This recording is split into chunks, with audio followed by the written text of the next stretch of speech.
Welcome to Woodbury Writes Podcast. I'm your host, Sandy Carlson, and I'm here today with Connecticut author Chris Belden. Chris was born and raised in Ohio. He attended the University of Michigan, where he received a BA in Film and Video Studies. He's been a drummer, and he's worked in New York City in the publishing industry, and he's written fiction in earnest. His work has appeared in numerous publications, including American Fiction, SN Review, and Skid Row Penthouse. He is co-author of the feature film Amnesia and has also written extensively for the stage. He received an MFA from Fairfield University and has taught writing at that school, as well as at such non-traditional venues as senior centers, soup kitchens, and maximum security prisons. Wow, that is quite a resume, Chris. Thank you so much for taking the time today to join us to talk about writing. It's my pleasure. Thanks for having me. And we have an extra news angle on this, a very, very happy announcement that your novel Shriver is going to be adapted as a motion picture, A Little White Lie, starring Michael Shannon and Kate Hudson, due out next month. So congratulations on that. Thank you.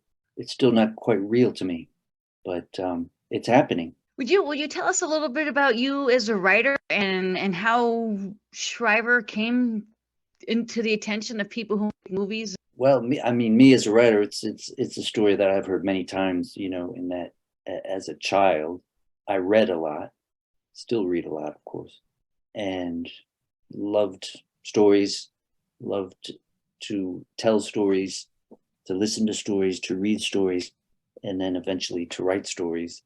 I did a fair bit of that in college, and then afterwards kind of concentrated more on music. And the writing kept calling me back, and I wrote songs, so I was still writing in that way. Anyway, once I more or less quit the music business, in terms of any kind of professional way, not that I was ever really a professional, but, when I gave up my hopes of being a professional musician, let's put it that way, I started writing more fiction, more seriously. And this was in the city. And started, writing stories and then longer pieces. And Shriver came about because of just a serendipitous series of events that happened. I was playing music at the time, not drums anymore. I was writing songs and performing, playing guitar and that kind of thing. And I released an album, completely independently, and sent it on a whim to NPR. There was a woman named Leanne Hansen who used to host the Sunday morning NPR show, the Weekend Edition, I think. She would have these oddball musicians on and stuff, people I'd never heard of. And I said, she seemed nice, she seemed cool. So I sent it to her. She liked it. She had me on NPR, and it was like this 7-minute interview on NPR, which was just nice, kind of mind-blowing. Yes. And we talked a lot about songwriting, but also fiction writing and what have you. And this woman happened to hear this interview, and she was the organizer of a literary conference. It's the North Dakota Writers Conference. And she reached out to me and said, we'd be interested in having you come out, and being one of our writers at like 2005 Writers Conference. And I thought, wow, this is really out of the blue, out of left field. What the hell is going on here? But it's North Dakota, so it's probably not a big deal. And then I was looking it up, and it was, Eudora Welty had been there, and Truman Capote, and Edward Albee, and Louise Erdrich, and all these amazing people. There were several writers there that year. Charles Johnson, who's a National Book Award winner, and Carolyn Forche, and Marilyn Nelson, and me, whom no one had heard of. And I had self-published a little book called Squirt, and I'd had some stories published here and there, and I had this album of music that nobody knew about. Oh boy. And they flew me out there. They put me up in a hotel. I had a handler driving me around. I was on panels. I gave a reading where I performed some music as well. And then, there were parties and this and that and the other. And I was treated with the utmost respect.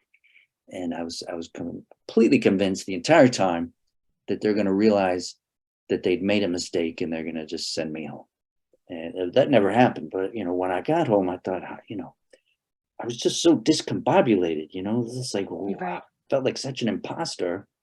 And I don't know about you, but when I write, I'm often working out some kind of emotional turmoil or confusion or whatever's going on in my head and in my heart. So I said I got to write this through. It's like it's I guess it's a form of therapy. And so I created this character who was invited to this prestigious literary conference by mistake, and he goes there and he pretends to be this famous reclusive author, sort of a Thomas Pynchon type. There's like no one's seen in however many years, and nobody knows what he looks like. And Right. he goes out there and he pretends to be this guy, and then at the end you're not quite sure, maybe he is the guy, but maybe he isn't. That was the genesis of the book, and it took me many years to write it, to get it right. At one point I had an agent. It's a pretty high powered, not a high powered agent so much, but he worked at a very big agency with a lot of power. Couldn't sell it, but I made some changes based on things that he said and that some editors had said and everything, and it made the book better. Still couldn't sell it, and he gave up on it, and it ended up being published by this very small press, Rain Mountain Press, which is run by a couple of crazy poet friends that I've known a long time, who live in a 6th-floor walk-up in the East Village and live hand to mouth and publish really interesting books.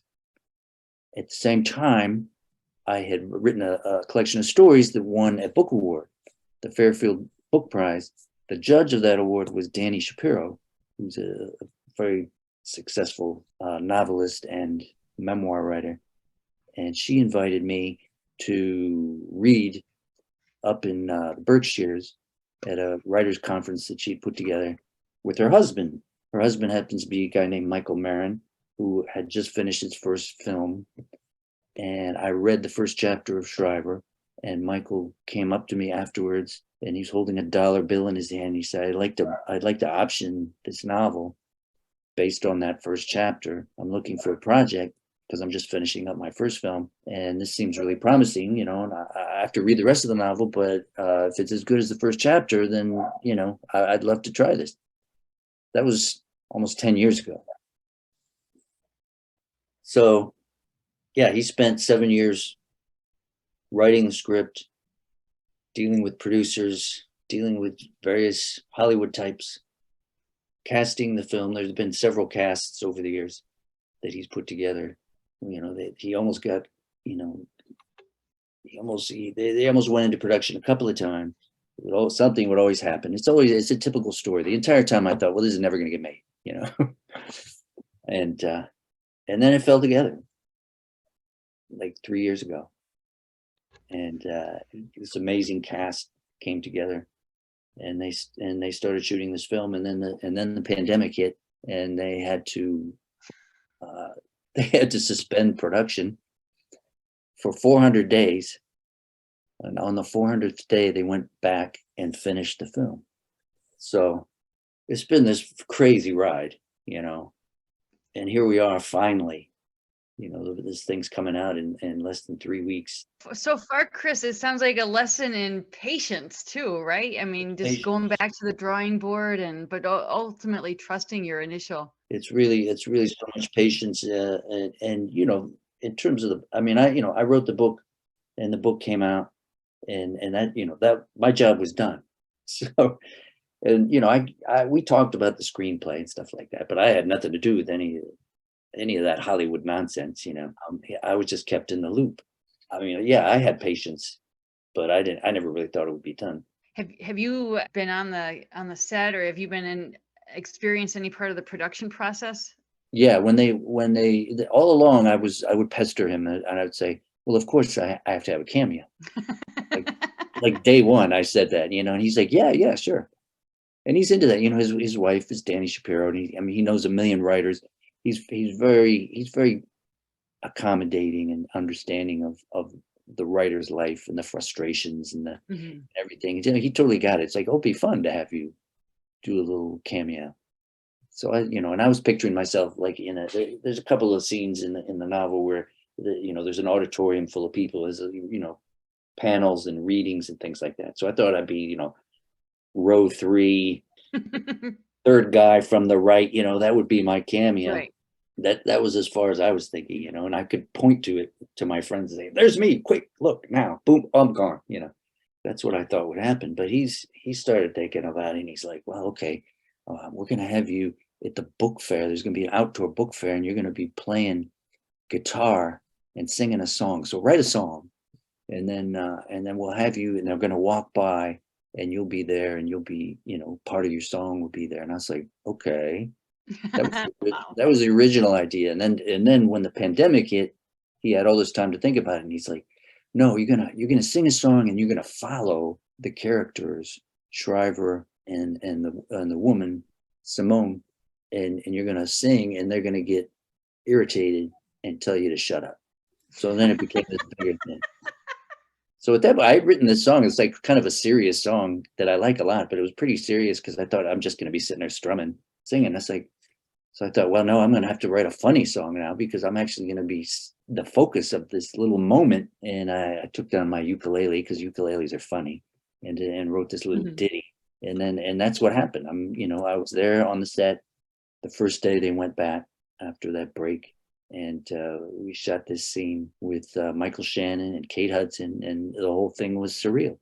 And it was a very Shriver moment. I was like, here I am. What am I doing here? Everybody's being nice to me, and they're going to kick me out of here any minute now. So let's get this done. So I'm in the movie. That's amazing. That sounds like just a total hoot. What's it like to see your book become this sort of 3D lived enactment? Very strange, but very very moving at times. There's some differences, of course, which I knew going in, but he's very faithful to the story and to the characters. And there are many scenes that are right out of the book, and a lot of the dialogue is more or less right out of the book. So I've seen the film a number of times, so I can recognize what's mine and what's Michael's. But whether it's on the set or just seeing the film, there's like millions of dollars. I mean, it's a low budget film. It's an independent low budget film, but there's millions of dollars nonetheless put towards this recreation of what I wrote on the page. There's people running around, there's microphones and cameras and lights and people and extras and these big actors who I've admired so much, and they're all there because of this thing that I wrote. And then they're like acting it out. I still don't quite buy that it happened. It's like a dream. It's exciting, just to be a local writer and to engage you in a conversation and to see the work that you and Katie do promoting the work of local writers. It's encouraging and it's exciting and it's validating too. Yes, it's important that part of it. It's just like other people believe in this. Yeah, and it all goes back to you sending something on a whim to NPR without any expectations and just being willing to be there. Right. And it makes you think too. I mean, our lives, this is the way our lives are, right? How far back can we go with that chain of events, all the way back probably to our birth, like, this thing happened, which led to this thing, which led to this thing, which led to this thing, it's rare that you can really kind of chart it out. But when you do, you realize just how lucky we can get. It's more than just luck, obviously. It's like luck is just really opportunity, right? And you have to be there, and you have to be ready. And at the same time, Leanne Hansen just happened to pick up this CD that day, and she played it in her car on the way home. And it might have sat there for a long time without her listening to it for whatever reason. She listened to it that day and said, "Oh, I like this." Boom, off we were to the races. I just think it's an exciting story, period. And I teach freshman English. We do a lot with the hero's journey and mythology. And I think of, Joseph Campbell, of course, is my mentor as a teacher and as a source in terms of making sense of these things. And, in his late interviews before the end of his life with Bill Moyers and The Power of Myth, he talks about how you can look back on your life and see the narrative arc, that Yeah. that these things on some level are working together to make your story. When I read your bio on Amazon, and you say that after college you worked lousy day jobs for several years while playing drums in the band, could you just speak to the idea of the belief in yourself as a writer and as a creative person who had something to offer? It's not easy in our culture, in our economy, to put up with people expecting us to make a case for that. It's my That's, daughter's a musician, and it's always, what's she going to do when she gets out of school? She's going to be a yeah. musician. you know could you Oh, just yeah. kind of speak to what that looked like for you as you were coming along? Well, this it's great to be deluded, and to just and naive, I mean, that's part of being human, and you go through those periods, and sometimes that leads to heartache and disappointment and sadness, and sometimes it leads to that and something beyond that.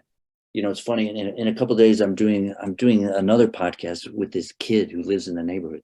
He's 17, and he does this podcast where he interviews adults about their careers, and he's like lawyers, doctors, stuff like that. And it's for kids his age to hear about adults and like how they got where they are Mhm. and everything. And I spoke to his father, and he's like, he was kind of frustrated because his son really believes that, one thing just kind of leads to another, and you don't necessarily have to plan it out. And I'm like, well, I'm not going to be able to knock him off of that idea. It's like, that's my life. When I was 17, I would dream about, oh, I'll be a musician. Oh, I'll make movies and be a creative person. And that's, some of that has come true, but not in any way that I ever imagined it. And certainly not as soon as I imagined it would happen. And just, there was no plan. There was no master plan. The plan was just to play, at that time, was just to play music in a band, and almost kind of hope for the best. For several years I did that, and we were successful in our own way. I was living in Ann Arbor, Michigan, and there's a lot of music in the town, and we were one of the bands that people knew in the town, and we got a lot of gigs, and it was fun. That kind of led to another thing that got me to New York, another musical opportunity, and that fizzled out. But then I was in New York, and I went on to the next thing, and it's like, well, I'll be a writer and see where that takes me. And it's like Tarzan, grabbing those vines. It's just like, you just grab the next vine, don't fall, but just grab that next vine, and whatever wherever it goes, follow it. Have some faith that something's good is going to happen. It's hard to believe that. I mean, I've been plagued by doubt the entire journey, still am. And now this movie's coming out. It's like, oh my God, what if it just, everybody hates it, It's like, this just never ends. It is that, I find for myself there's this sort of deep euphoria that lasts for a little while it's your own. It's engaging the audience that is the next challenge. Well, I find I always kind of dread the next step, and then it comes, and it's okay, and I Mhm. kind of enjoy it because people are excited about the movie, and it helps, to hear your excitement and other people's excitement, because it's, you know, that they don't have the baggage that I have with it. It's like, to them, it's just, it's a miracle that it happened. To me, it's a miracle, but it's also, my ego is wrapped up in it or something. I don't know. I'm still afraid and everything. Each step of the way, once I get to that point, like now it's at the point where, the trailer is out there.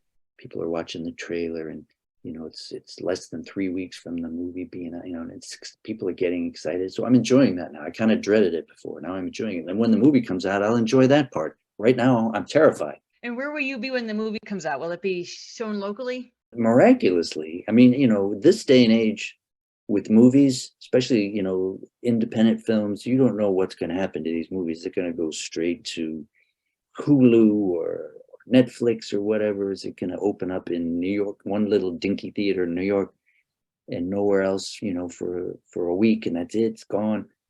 The distributor has some faith in this movie. They're opening it in a dozen cities, which is not like a Marvel movie, but for this kind of movie, this in 2023, that's pretty cool.